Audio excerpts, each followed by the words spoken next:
Salud, amigas y amigos de la Iguana Televisión. Dada la difícil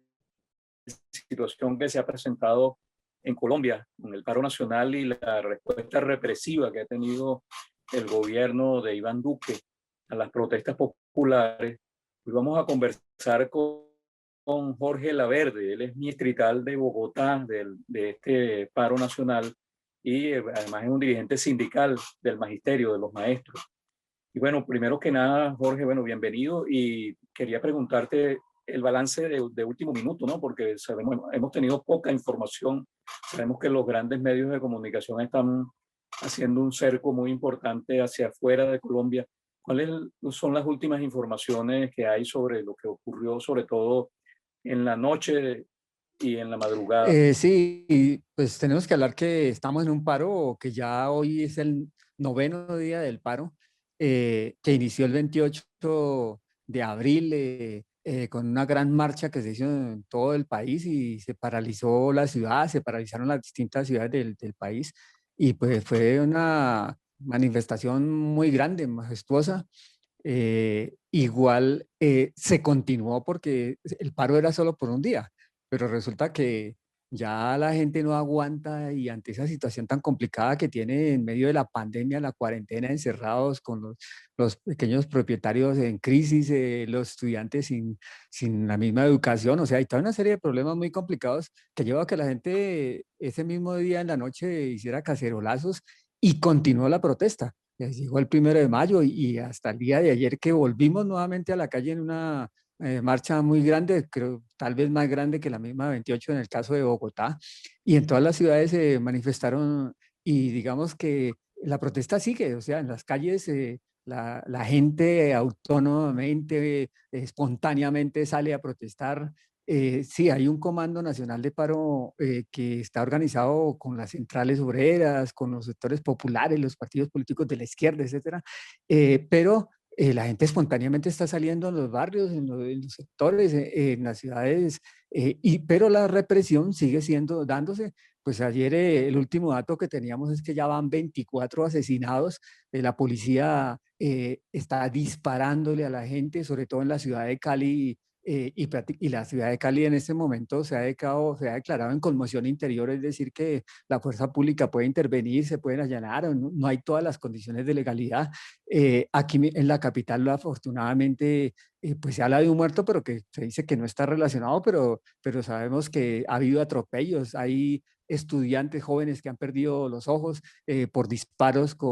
que hace con gomas de la fuerza pública y se sigue atacando cualquier intervención que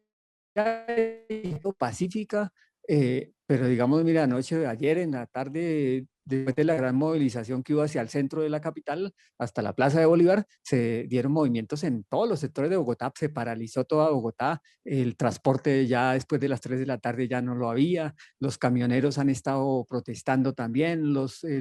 taxistas, o sea, había una protesta del orden nacional que hacía muchos años no se presentaba en Colombia y pues digamos que la represión sigue y el gobierno amenaza con declarar una conmoción interior a nivel nacional para atropellar más a la población.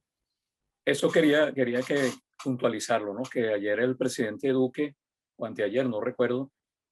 habló de esto, de la conmoción, del estado de conmoción que podría ser decretado y que implicaría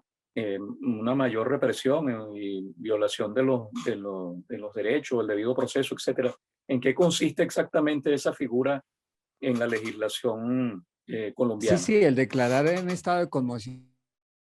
interior en el país significa que todas las cuestiones de tipo democrático, la participación de la gente, el salir a la calle, la protesta queda prohibida totalmente y fácilmente se pueden hacer allanamientos a las casas de los protestantes, se puede encarcelar a los dirigentes, o sea, hay toda una situación donde los derechos democráticos de participación se restringen y empieza persecución de carácter militar, se militarizan las ciudades, ya está militarizado gran parte del país Y en particular ya en la ciudad de Cali, en el departamento del Valle, ya está en conmoción interior, o sea que ya el alcalde está facultado para hacer toda una serie de acciones represivas, para coger presos a los dirigentes, a los protestantes. Eso lleva a que en la legislación colombiana, por ejemplo, se dé cárcel por salir a protestar, por parar el transporte, por impedir el normal funcionamiento de la ciudad, dicen las leyes. Y entonces, pues realmente eso es una forma de eliminar la protesta pacífica de los trabajadores y del pueblo en general, ¿no? Eso es lo que ocurre y estamos en ese gran riesgo. Hay otra cosa muy alarmante, ¿no? Otro detalle muy alarmante en las últimas horas, que es la aparición de grupos civiles que están también atacando a los manifestantes. Inclusive se dice que este muchacho Lucas, que fue asesinado en Pereira, parece que fue asesinado por un escuadrón de civiles. ¿Esto está ocurriendo en verdad? Claro, no, es que tenemos evidencias y se han grabado, hay videos donde eh, efectivos de la fuerza pública, de la policía y del ejército se visten de civil, van a las manifestaciones, provocan el romper los edificios, las ventanas de los negocios, etcétera, y después vuelven y se vuelven los recogen en algún sitio con carros de la fuerza pública oficiales, por ejemplo, aquí una localidad que se llama Bosa, en Bogotá, dos helicópteros del ejército antenoche planearon dentro del colegio, se quedaron ahí para sacar la policía y poder atropellar a los manifestantes de esta localidad. Ya el colegio se ha manifestado y ha protestado porque esto es violatorio del derecho de la educación, de la propiedad privada que tienen los colegios. Es un colegio de unos curas y ya han salido a denunciarlo también porque es un atropello que se utiliza en los establecimientos educativos para poder llevar armamentos o llevar fuerza pública para hacer el enfrentamiento y hacer la represión. O sea, de verdad que sí, hay unas fuerzas que tienen entrenado históricamente la fuerza pública pacífica y en aquel momento envían la policía para que empiece a atropellar o algunos elementos como estos que andan de civil van y comienzan a generar el tropel y pues lógicamente que a veces es muy complicado ya que los jóvenes se controlen, entonces ante el atropello y ante ya los gases lacrimógenos se les mandan balas, se les envían de objetos contra gente y pues lógicamente hay alguna respuesta de algunos de los protestantes también, ¿no? Claro, se dice que digamos, en esta escalada de la represión ha tenido mucho peso la actitud del expresidente Álvaro Uribe Vélez, quien a través fundamentalmente de las redes sociales prácticamente ha instigado a que se utilice incluso armamento letal contra los manifestantes. ¿Esto así? ¿Ha Sí, sí, ocurrido de esta manera? claro, nosotros sabemos que el presidente Uribe está detrás de todo el gobierno de Iván Duque, que realmente cumple las órdenes de su jefe del Partido Centro Democrático, que es de ultraderecha, que está ligado a la mafia, al narcotráfico, y es lo que nos está gobernando en Colombia. El presidente Uribe hace unos 4 o 5 días planteó que era legítimo el derecho de la policía y las fuerzas militares de disparar de usar las armas para defender supuestamente la democracia, los bienes de las propiedades, etcétera, y que entonces eso era legítimo. Y ahí mismo apenas mandó un Twitter. eh, eh, ese mismo día en la ciudad de Cali fueron asesinados muchos jóvenes que salieron a la protesta y hasta el momento ya 24 asesinados, fundamentalmente la mayoría son en esa ciudad, algunos en Pereira y en otras ciudades, pero fundamentalmente la mayoría ha sido en la ciudad de Cali donde están asesinando y pues ahí está muy clara la intervención del expresidente Álvaro Uribe Vélez. Precisamente ayer en CNN lo entrevistaban y le preguntaban sobre eso y él valida tranquilamente que es algo legal que la Fuerza Armada pueda reprimir a la gente y señala que es porque están siendo dirigidos por fuerzas comunistas, etcétera, y que por lo tanto hay que usar la fuerza para defender la democracia en Colombia. Esto de verdad no lo podemos permitir y ya el expresidente se está metiendo en lo que no le corresponde cuando ya él cumplió sus años de gobierno y de atropello a la población. El presidente Duque, por su parte, dijo que él va a convocar un diálogo, pero curiosamente no llama a dialogar a los que organizaron el paro y a la gente que está protestando, sino al expresidente Juan Manuel Santos y al senador Gustavo Petro. ¿Servirá de algo un diálogo como ese que está planteando Iván Duque? No, pues sí, el día de ayer el presidente Duque,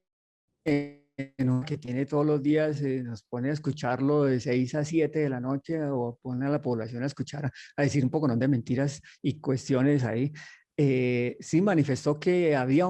el diálogo y fuera de hablar con de pronto el expresidente Juan Manuel Santos, con digamos, algunos dirigentes de la izquierda, etcétera, Petro y demás, pues está planteando que va a iniciar un diálogo con los representantes del Congreso, con los representantes, con los alcaldes de la ciudad, los gobernadores de los departamentos del país, que luego va a empezar una serie de diálogos con todos, menos con los que está al frente del paro. O sea, y lo plantea así, pero que hasta la próxima semana, no sé si es el 10 o el 12 de mayo, que está planteando ya reunirse con algunos de los dirigentes del paro y con los estudiantes que están en la protesta, porque pues digamos estos jóvenes son los que más se han manifestado y los que están liderando toda la protesta, pero digamos lo deja como último cuando va a hablar con los que no están en el paro. Va a hablar es con los que manejan la represión, etcétera, pero no con los que están. Y es verdad, este presidente ha tenido muy poca actitud de diálogo con el pueblo, no quiere resolver la problemática porque es que está obedeciendo las órdenes de las multinacionales, del Fondo Monetario, para imponer toda una serie de normas que le favorecen a estas multinacionales. En el caso de la salud, le quiere entregar la salud que ya está privatizada en un 90%, se la quiere entregar a las multinacionales, a los consorcios de la salud. Con la reforma tributaria también le quita los impuestos a todas estas entidades, a estos que vienen al país a robarnos los recursos naturales y a los que en el país también manejan el capital y aumentándole los impuestos al pueblo en general. O sea, realmente no tenemos un gobierno que permita el diálogo en este país. Aquí en Colombia no hay nada de democracia. Ahora, el gobierno plantea que si el motivo del paro había sido la reforma tributaria y esa reforma tributaria se detuvo y se dijo que se va a reformular, el gobierno pregunta, bueno, ¿por qué el paro continúa? ¿Qué otras reivindicaciones están solicitando los manifestantes, los protestantes en este caso? Bueno, aquí en Colombia decimos que lo de la reforma tributaria fue el florero de Llorente, por lo que se dio aquí cuando la, la independencia, digamos, en la época del siglo XIX, ¿cierto? Pero digamos que eso fue lo que derramó la copa, la reforma tributaria, porque en medio de una crisis de la pandemia, donde tanta gente ha perdido el empleo, aquí según el DANE, el desempleo llega al 15,9%. Nosotros creemos que es mucho mayor porque cerca del 65% de la población vive en el rebusque, no tiene empleo, tiene su negocito independiente. O sea, es una cuestión que el desempleo es mucho mayor de que el gobierno dice. Y la pobreza también supera el 42,8% que el gobierno también ha dicho en estos días. O sea, aquí estamos en una situación bien grave. Y eso, todos esos son motivos que llevan al paro. El paro no fue solo la reforma tributaria, también hay una reforma a la salud, que como le decía hace un rato, le entrega la salud más al sector privado, la disfraza de algo, de una reforma para mejorar el servicio y mentiras que eso no es así, es para entregarlo a los conglomerados y acabar con la competencia que tenga esos negociantes grandes de la salud. Está el problema de la renta básica. Dentro del problema de la pandemia, en más de un año de encerramiento, se ha venido planteando por el Comando Nacional de Paro que se decrete una renta básica que garantice a la población poder sobrevivir mientras está encerrado, para que de verdad se pueda hacer una cuarentena que nos disminuya el riesgo que tiene la pandemia por el COVID-19, pero el gobierno no ha querido, ha favorecido a los grandes porque esa es otra cosa. La corrupción en Colombia es algo muy grande. La sola corrupción de todos los negociados que ha habido en los últimos años llega a unos 50 billones de pesos, es decir, estamos hablando de unos 15.000 millones de dólares que se han robado entre los que están en el gobierno y un poco de ricos de este país. Y la reforma tributaria, ellos más o menos esperan a unos 7.000 dólares, hablando en dólares, cobrándosela al pueblo, a los que no tenemos, a las pensiones, el pensionado que toda la vida ha cotizado, que le toca pagar su salud porque el Estado no le ayuda en la salud, entonces ahora tiene que pagar otra renta más. Entonces, eso, digamos, hace que la gente esté en un momento terrible. Todo el problema de la pandemia, ese es otro motivo porque ha sido mal manejado. El problema de la vacunación. Aquí apenas casi no hemos llegado a los 4 millones de vacunas de un país que tiene alrededor de 50 millones de habitantes y apenas vamos a llegar a los 4 millones. El presidente ha dicho que en los próximos días llegaremos a 5 millones y la segunda dosis apenas no ha llegado a los 2 millones de vacunas, digamos. O sea, aquí es una situación terrible y encerrados los negocios pequeños, todo, la gente no, cuarentenas que son de 2, 3 días y toda la población cada día más en crisis. O sea, hay una situación muy crítica en todos los ámbitos de la universidad, por ejemplo, aquí está privatizada en altísimo porcentaje y no se le subsidia a los estudiantes para que vayan a la universidad. La educación, a pesar de que la mayoría es pública, tiende a ser cada día más privatizada. Entonces, realmente, y el presupuesto de educación es muy pobre también. Ese es otro punto que está dentro del pliego, el aumento del presupuesto de educación, porque aquí en Colombia apenas el 2,1% se dedica para la educación desde preescolar hasta la media, para la universidad, y sí que, digamos, ni siquiera llega al 1%. Entonces, realmente estamos en una crisis más profunda en todos los aspectos, fuera de la parte de la democracia. Los asesinatos, ya van más de 250 asesinados de los excombatientes de la FARC que hicieron un acuerdo con el gobierno de La Habana, no se viene cumpliendo, no se viene entregando la tierra, los subsidios, etcétera. O sea, se busca ver cómo se acaba con lo poco que se ha avanzado de este acuerdo de La Habana. O sea, son muchos los líderes. Líderes y lideresas populares se vienen asesinando en estos 2 últimos años, han sido centenares de líderes y lideresas que se vienen asesinando. O sea, son muchos los motivos que hacen mantener el paro. Por eso la gente, cuando digamos, se retiró el proyecto de reforma tributaria y renunció el ministro de Hacienda que lo había presentado, pues no quedó contenta y sigue adelante, y pues no sabemos hasta dónde va a llegar la protesta, pero es una protesta por muchos motivos realmente. Ya para finalizar, amigo Verde, quería preguntarle sobre la incidencia de los venezolanos allá, porque siempre nos echan la culpa, ¿no? Siempre dicen, no, en Chile cuando hubo los disturbios, en Ecuador cuando hubo los disturbios, y ahora en Colombia también ha empezado a circular la tesis de que es la mano de Nicolás Maduro la que está metida por ahí. ¿Qué influencia tienen los venezolanos en estas organizaciones que han impulsado el paro? Bueno, en este momento, extrañamente, no ha sonado mucho lo de los venezolanos, que era la disculpa que tenía el gobierno de Iván Duque para mostrar cómo, aunque él ha hecho, inclusive en la política, hay una serie de subsidios, están parando a los venezolanos que se han venido a este país, tratando de mostrarlos como, pues, como algo bueno, y que es que el gobierno dictatorial de Maduro los echó hacia Colombia, etcétera. Entonces, que hay que protegerlos porque allá están muriéndose de hambre, etcétera. Entonces, ahora, pues, en este momento, digamos que hemos visto que no, ya esa influencia no se nota. O sea, ya no están tomando como que es echarle la culpa a los venezolanos que están robando, los que están haciendo daños a los bienes del país, etcétera. Pero digamos que sí, aquí tenemos muchos venezolanos que desafortunadamente, por circunstancias que sabemos ya del bloqueo de los Estados Unidos a nuestro país amigo, y nuestros compatriotas venezolanos han venido pues para la ciudad por distintos motivos aquí en Colombia, sobre todo en, en nuestro país, pero digamos que ya ahorita el gobierno no puede decir que es culpa de los venezolanos que es lo que está sucediendo. Ya ni siquiera aquí está la ONU, la OEA, muchas que se han dado cuenta de la situación que vive Colombia y que le están exigiendo al mismo gobierno, a pesar de ser organismos eh, muy relacionados con la cúpula de los Estados Unidos y las grandes potencias, están mirando, exigiéndole al gobierno que de verdad dé una posibilidad democrática, que cese la represión, porque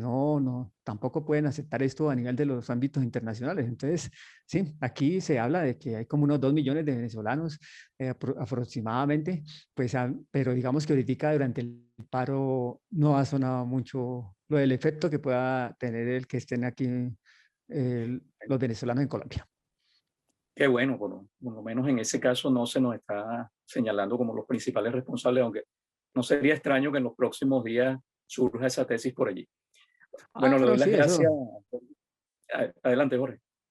No, no, sí, que eso sí podemos esperar que un gobierno como el que tenemos, que está orientado por el expresidente Álvaro Uribe Vélez, pues siga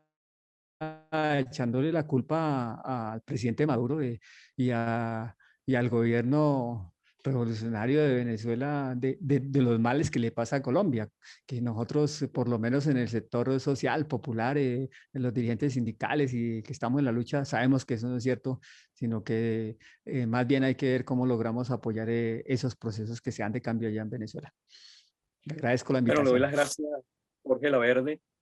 miembro del Comité Distrital del Paro en Bogotá, por haber estado con nosotros. Él es también dirigente sindical del sector de los maestros, explicándonos esta situación tan grave que se ha presentado en los últimos días en Colombia y que la Iguana Televisión ha venido haciéndole un importante seguimiento y vamos a continuar haciéndolo porque hay un cerco muy fuerte alrededor de este tema en los medios tradicionales, en los medios convencionales vinculados al capitalismo hegemónico. También le No, doy las gracias a Emilio Laperuta por la asistencia en la producción y en la parte técnica. Y a ustedes, amigas y amigos de La Iguana Televisión, les recuerdo que pueden suscribirse al canal YouTube de La Iguana Televisión, que ya tiene 161,000 suscriptores. Y si le dan a la campanita de avisos, van a tener allí las notificaciones de cuando subamos estas entrevistas y todos los demás programas de la parrilla de La Iguana Televisión, empezando por el de nuestro director Miguel Ángel Pérez Pirela, que se transmite todos los días a las 7 de la noche, hora de Venezuela. Será entonces, amigas y amigos, hasta la próxima vez.